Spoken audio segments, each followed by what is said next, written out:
Welcome.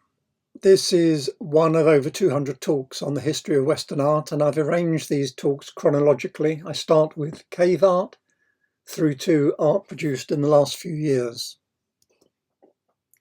This is section 22 on 19th century American art, and this talk is on Thomas Cole, founder of the Hudson River School. He combined European Romanticism with a uniquely American approach, shaping the nation's culture and artistic identity. So let's start with a history of Cole himself, his personal history. He was born in Lancashire, in North England, in 1801, to a family of modest means. He learned to engrave wooden blocks for calico printing, but he didn't actually receive any formal artistic training. When he was 18, he moved with his family to Ohio. He was immediately captivated by the American wilderness, very different from the industrial towns of northern England. He began to sketch, he taught himself to draw, and he started as a portrait painter, but quickly turned to painting landscapes. And he painted this self-portrait when he was 35, then at the height of his career.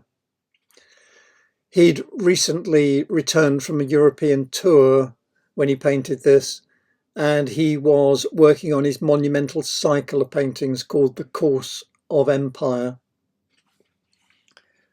He presents himself here as I think a thoughtful, dignified, serious, almost puritanical person.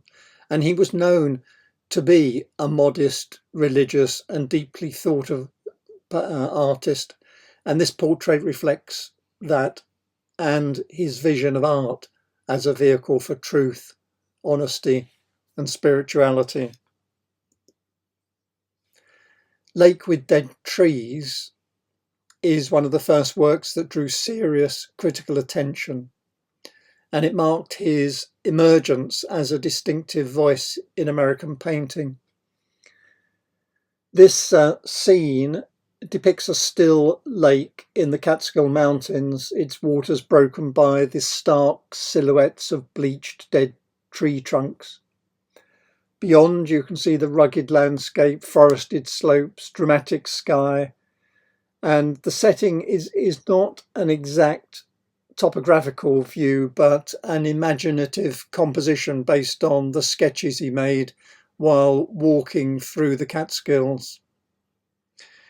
He's included in the foreground two deer, almost lost in the wilderness, but their presence isn't incidental. They lend scale to the vastness of the scene, and they suggest that even in death and decay, the dead trees, there is still life in the wilderness.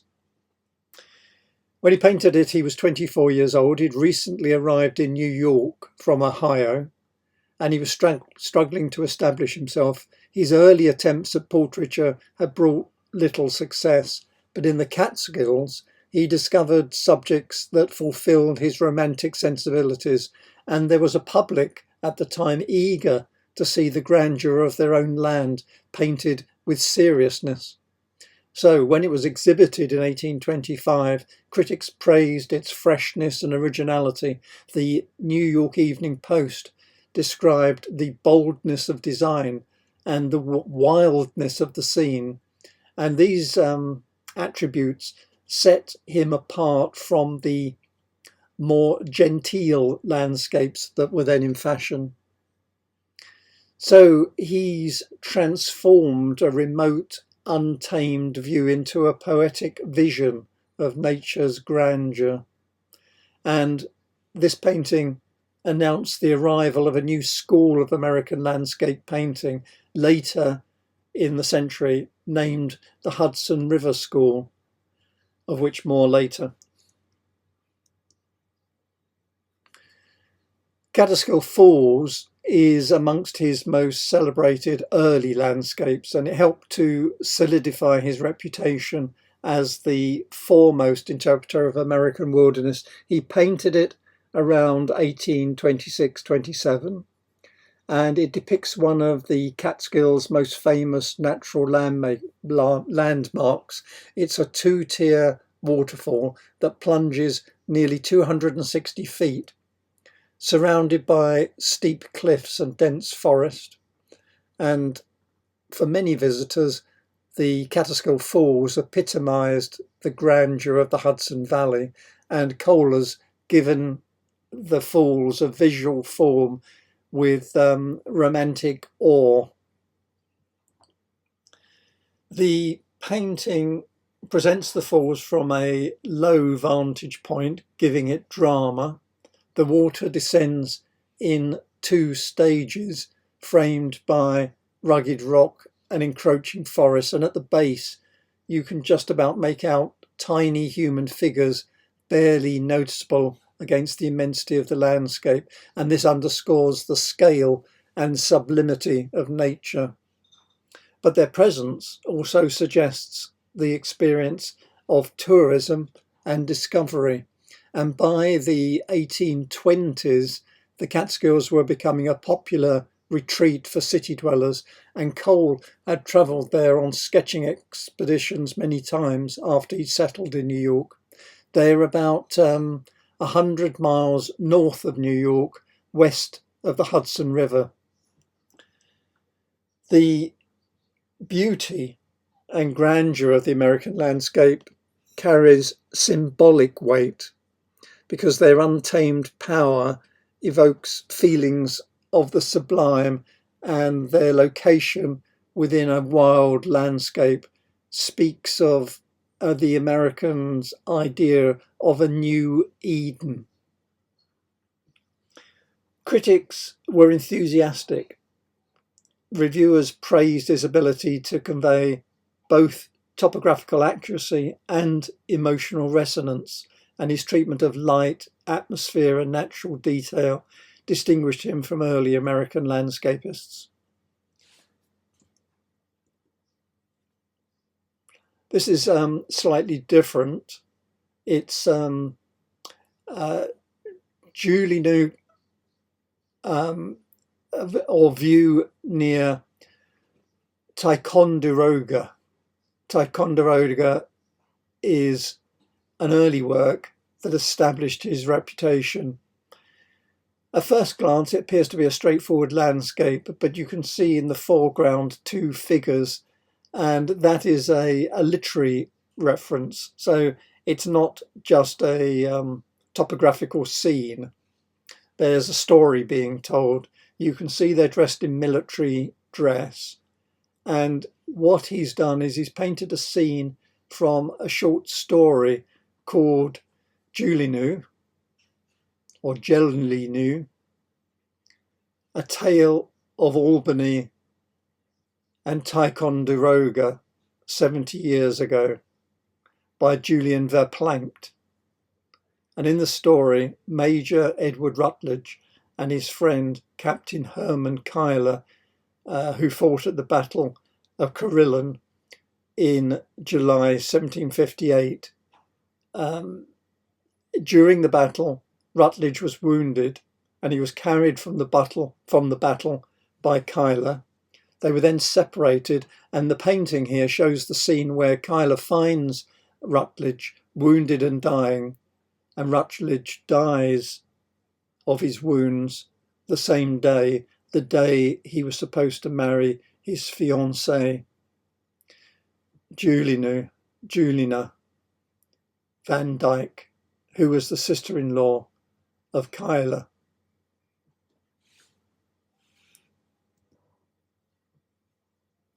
Expulsion from the Garden of Eden was an early ambitious work. Now in the Museum of Fine Arts in Boston, it shows the Genesis narrative, Adam and Eve, who you can see cast out of paradise.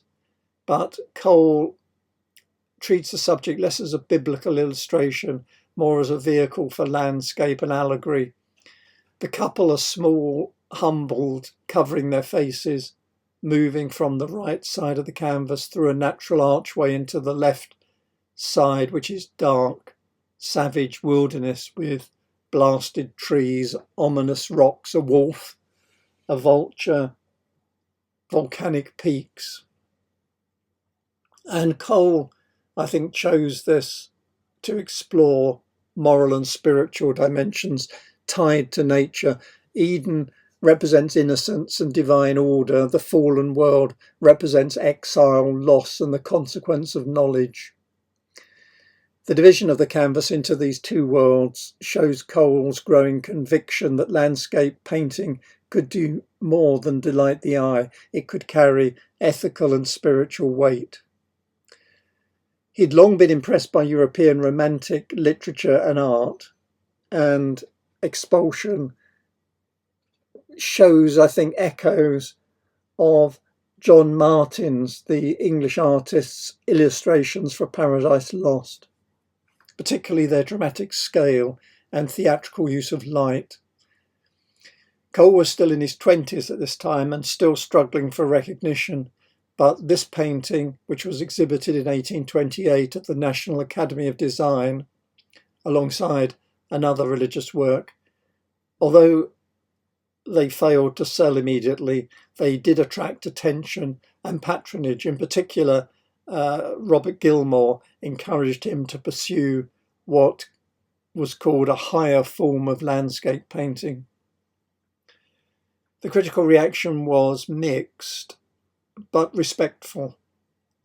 They recognised his dramatic handling of light, his inventive landscape composition, and while some found the biblical subject overwrought, as they put it, many saw it as proof that painting could aspire to moral seriousness. And so this painting, Expulsion, helped to establish the idea that landscape could be history or allegory, not just scenery. In terms of its role in the context of the Hudson River School, it's an important painting. It shows what Cole meant by a higher style of landscape painting. He's integrated spiritual, moral and aesthetic concerns. And it lays the foundation for his later cycles of work, like The Course of Empire and The Voyage of Life.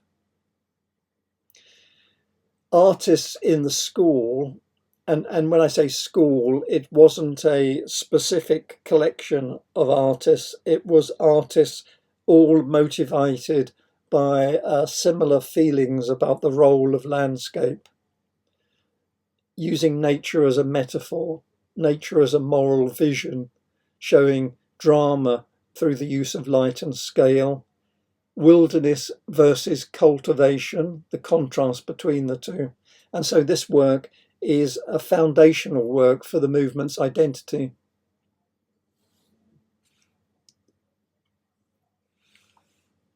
This is a quintessential example of an early Hudson River School painting, capturing the serene beauty of the Catskill Mountains.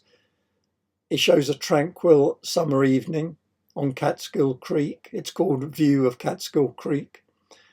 North Mountain in the background, the site of the famed Catskill Mountain House Resort. And it shows his deep connection to the Catskill region, where in fact he lived from 1836 until his death in 1848. And this period, the mid-1830s, marked an evolution in his work. He was moving from European-inspired landscapes to scenes that celebrated the American wilderness. And the Catskill Mountains were ideal for this purpose, with their dramatic vistas, changing seasons. They provided him with endless inspiration.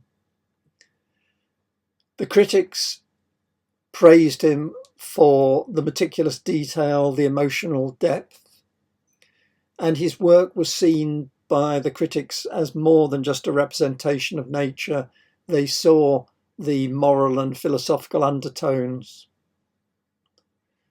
The As I've said, the American landscape was increasingly seen as a new Eden, unspoilt nature, awe-inspiring, full of wonder, a reflection of the American spirit embodied in the American people, hard-working, honest and spiritual. The Catskill region also played a pivotal role in the development of American tourism, driven by the desire to immerse oneself in God's untouched creation. And the construction of the Catskill Mountain House that I mentioned just now in 1824 made the area accessible to a broader audience, and that fostered a new appreciation for the American landscape. Of course, I'm talking during this talk about the views of many people at that time rather than today, although the pioneering spirit, I think, is still an element of American culture. This is a sketch that Cole made of a series of 5 paintings surrounding a fireplace, the fireplace of Luman Reed, who commissioned him to paint a series called The Course of Empire. And this series starts with the savage state. Note the teepees of Native Americans on the right. In the 1820s, the dominant view of Native Americans amongst white Americans was contradictory, and it's a sort of deeply negative mix of paternalism, prejudice, and aggressive expansionism. Native Americans were encouraged to convert to Christianity, learn English, adopt European-style agriculture and clothes and private property ownership. Moving on from what he called the savage state, the second work in this cycle is the pastoral state, where we see in the background a structure a bit like Stonehenge, figures dressed in Roman togas, a type of Arcadian landscape representing the early stage of civilization. And then we have the consummation of empire, his best known work of this series, and I'll deal with it in a bit more detail in a moment. And that's followed by destruction, the dramatic and violent end of empire, and finally desolation, the decaying remains of the empire, the eventual state of all empires. So this cycle stands as his most ambitious moral allegory. It's a 5-part series tracing the rise and fall of a great civilization. Now, while each canvas from the savage state to desolation has significance, consummation embodies the series' message most dramatically. So let's look at it a bit more closely. What we see is a classical city at the very height of its power. There's temples, colonnades, statues lining a magnificent harbour. The waters are crowded with ships. There's triumphal processions crossing a bridge at the painting's centre. There's architectural grandeur, a festive atmosphere, recalling perhaps imperial Rome at its zenith. And Cole has selected consummation to embody the seductive pinnacle of human achievement, wealth, power, cultural refinement, yet it foreshadows its fragility. The glowing light, the abundance of figures, the architectural symmetry celebrate civilization's creative energies, but for Cole, the painting was a warning. Unchecked materialism and pride in oneself and one's empire inevitably contain the seeds of decline. Consummation is the turning point before chaos and destruction. The moral lesson, he believed, urgently relevant, he thought, to the America of Andrew Jackson, where rapid territorial expansion and commercial ambition seemed to him to echo Rome's dangerous trajectory. Jackson's vision of an agrarian republic and a desire for southern dominance led to the forced displacement of Native American tribes embodied in the Indian Removal Act of 1830. The critical reaction to his cycle was mixed. Some critics, some patrons, fellow artists admired its epic scope and saw in it an American rival to American history painting, but others found it overblown or questioned whether landscape was a suitable vehicle for such moral lessons. However, it did help to cement his reputation as more than a mere landscapist. He'd fused history painting with landscape on a grand scale and elevated the status of American art. As I said, it was painted in 1836, and 1836 was the year he married. He married Maria Bartow and settled in a house called Cedar Grove in the Catskills, a house that became his lifelong home and studio.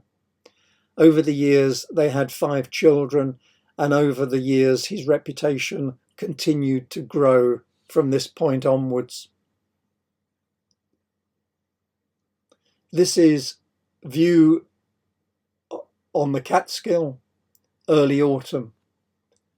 He'd just finished Course of Empire, and at this point, he had begun to speak and write explicitly about nature, civilization, and the loss of the wilderness. The painting was made in response to environmental changes around his beloved Catskill Valley.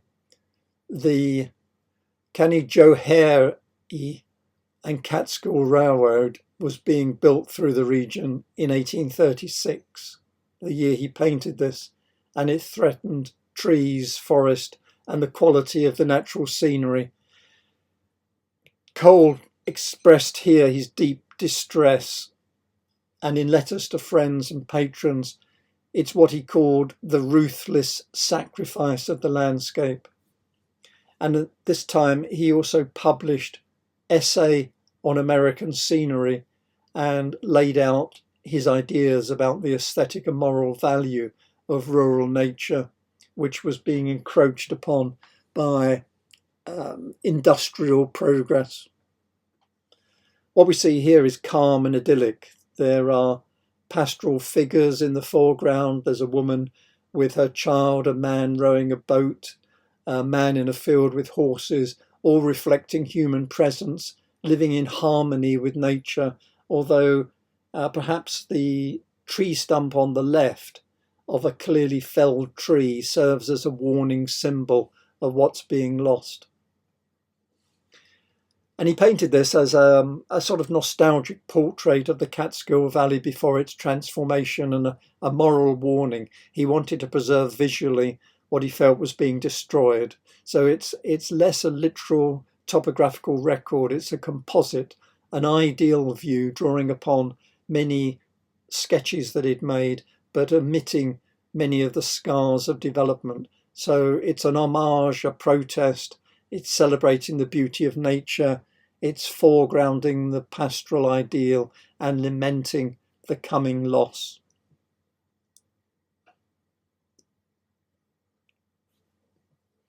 View of Mount Holyoke, Northampton, Massachusetts, after a thunderstorm, the Oxbow, one of his most well-known works, painted also in 1836, perhaps his most iconic single canvas. It's not just a sweeping panorama of the Connecticut River Valley, but a meditation on the tension between wilderness and cultivation, which was one of the central themes of his career.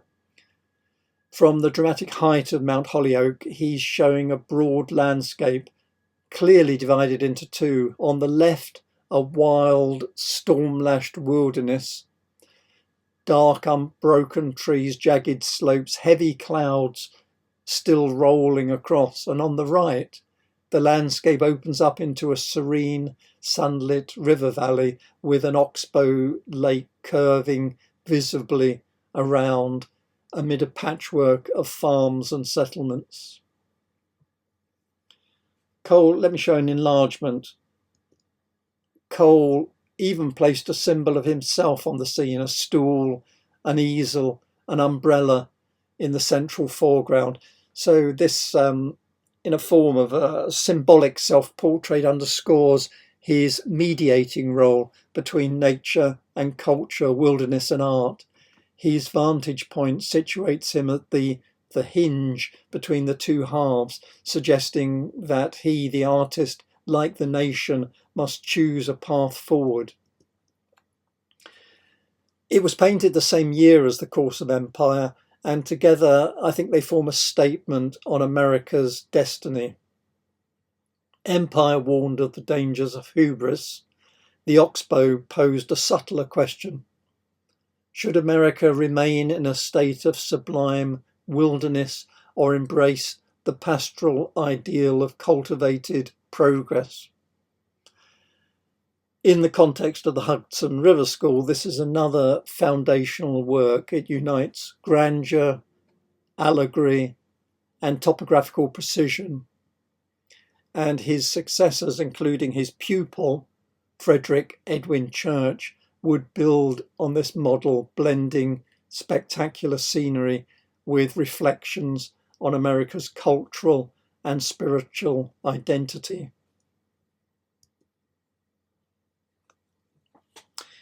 He painted this, The Architect's Dream, in 1840. It was commissioned by Ethel Town, one of America's most prominent architects at the time. And it's a grand architectural fantasy rather than a traditional landscape. And we see in it Egyptian, Greek, Roman and Gothic architectural styles all combined in one sweeping vision. And in the foreground, there's a reclining figure on a large stack of books and folios. It could be either Town or perhaps Cole, seeing himself in an architectural role. The column on which the person is reclining is inscribed with both T. Cole and I. Town, architect. It only took him about 5 weeks, which was a relatively short time for such a detailed and ambitious work. And at this time, Cole was interested in architecture himself and had been involved in producing architectural drawings and designs, for example, for the Ohio State Capitol, for St. Luke's Episcopal Church in Catskill. And he had access to Town's large library of architectural books. Ethel Town was trained under Asher Benjamin and worked in revival styles, Greek, Gothic, Egyptian. He patented the Town lattice bridge. He amassed a very large architectural a library of architectural books, and he commissioned this work hoping for a landscape in which architecture might be an ornament. So he was disappointed because the architecture here is no mere ornament. It dominates the scene, which was contrary to his wishes, because he thought architecture should always be subservient to landscape. Critics found the painting too full of poetry. Others praised it as much genius as many of his best. But its almost wholly architectural subject made it diverge from what viewers expected from Cole. And because Town rejected the painting, Cole retained it, and it stayed in his family until after his death, unsold. And it wasn't until 1949 when the Toledo Museum of Art, Ohio, purchased it.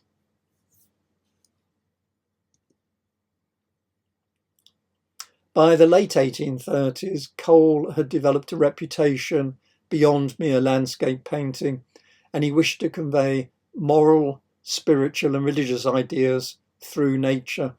And so we see here the Voyage of Life, a deliberate undertaking to make the message more accessible. He wanted to simplify the narrative by showing one man's life versus a whole civilization's decline and fall. Symbolic elements labelled by Cole in writing to accompany the paintings made the story even clearer. He was a well-established painter by this time. He was known for blending history, religion and landscape, and he was commissioned by Samuel Wald Sr. for this Voyage of Life series. And the intention was the paintings would be toured and viewed widely. In this 4-part series, we see a person starting life represented as a stream, top left coming out from a cavern in a boat with a guardian angel, proceeding top right to youth with the splendour and wonders of life seen ahead on the horizon. We proceed bottom left to manhood, and here we see a turbulent and dangerous period of life with all sorts of rapids and dangerous possibilities surrounding the man in his manhood. And finally, old age, the calm after the storm. The clouds are clearing, the sun shines through, and in the distance another angel is seen taking over from life's guardian angel. Just to give you an idea, critics praised it. One quote was, "Mr. Cole has given us more than landscape. He has elevated the art by wedding it to moral instruction." And then another review, in these canvases, Cole became the Milton of American painting, fusing sublime scenery with Christian allegory. Let me just show you one painting, Childhood, in particular, I think, with its lush beauty and hopeful symbolism, which was well received. The root of the series, it shows birth, innocence, and the possibility, future possibilities of life. It reflects his interest in the spiritual, and what we see is the voyager as an infant in a golden boat, steered by a guardian angel, gliding out of a dark, craggy cave, Cole's own metaphor for our earthly origins and our mysterious past, as he put it. The river is calm and narrow, bordered by luxuriant herbage and spring flowers. The sun is rising, the rosy glow bathes the scene, symbolizing innocence, wonder, and the freshness of early life. On the boat's prow is a figurehead representing the figures of the hours, representing the horai, the personifications of the seasons and hours in Greek mythology, often depicted as beautiful maidens, and they represent time, time's present even at birth, and time relentlessly moves forward like the river. This painting marks a culmination of what Cole had been developing throughout his adult life. Landscape as allegory, nature infused with moral and religious meaning, symbolic narrative rather than topographical or sublime scenes. And it did strongly influence his young followers like his pupil, Frederick Edwin Church, who I will also be recording a talk on. Not only did it show his pupil how to depict nature, but in why. Landscape as a spiritual terrain. And this expanded the thematic possibilities for the Hudson River School as a whole. A view of the two lakes and mountain house, Catskill Mountains Morning, is one of his final masterpieces. Painted in the year before his untimely death, the work captures the Catskill Mountain House, which you can see in the background, a popular resort that was opened in 1824. You can see it nestled amidst the serene landscape of the Catskill Mountains. He shows the distinctive peaks of High Peak and Round Top, as well as the tranquil North and South lakes, bathed in the soft light of morning. Today it's in the Brooklyn Museum, and it's a testament to his artistic vision and his profound connection to the American wilderness.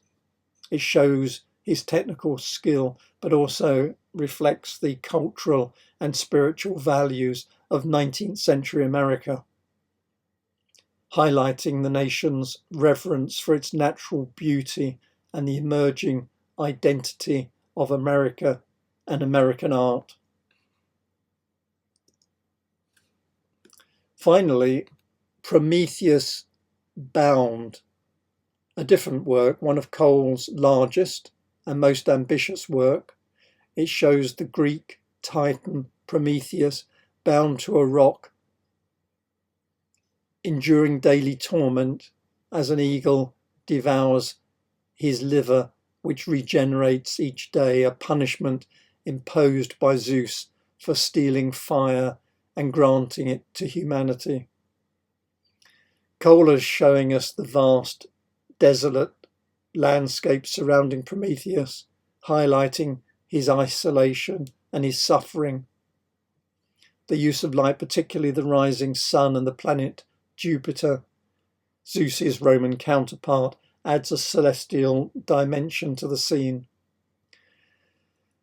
Now, Cole never explicitly commented on this painting's meaning, but art historians have suggested it serves as an allegory for oppression and the indomitable human spirit.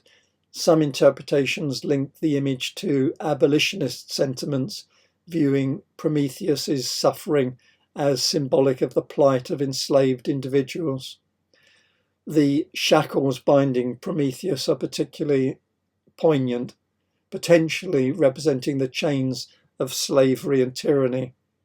Additionally, the painting's monumental scale and dramatic composition are invoking themes of moral and political struggle. It was exhibited in London in 1847 and received mixed reviews.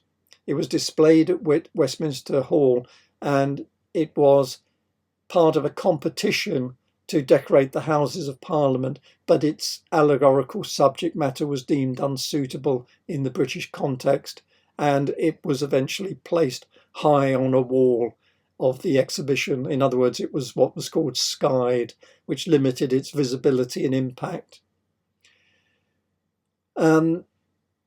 Prometheus Bound was amongst Cole's final work before his death in 1848.